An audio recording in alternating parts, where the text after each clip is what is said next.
شاہد ہیں نظریہ ضرورت کے، اور اس کے بعد یہ نظریہ اس نے پاکستان کو کہاں پہنچایا۔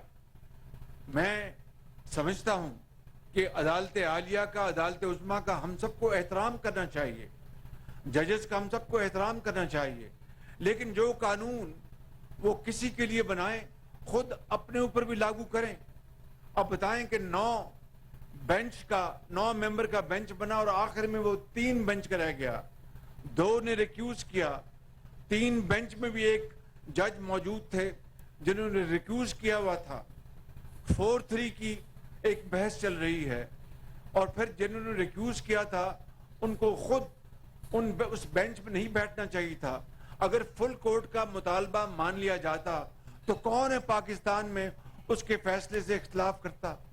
آج 3 بینچ کا ایک فیصلہ قاضی فائز عیسیٰ کا بھی آیا، اس کو پہلے ایک سرکولر کے ذریعے اس کو ختم کیا گیا، بعد میں پھر 6 بینچ کا ایک لارجر بینچ بنایا گیا۔ اگر وہ سرکل کے ذریعے ختم ہونا تھا تو پھر لارجر بینچ بنانے کی ضرورت کیا تھی؟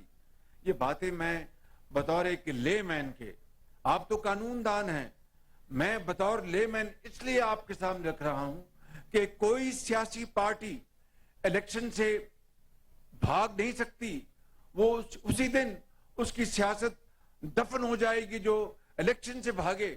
ہم سمجھتے ہیں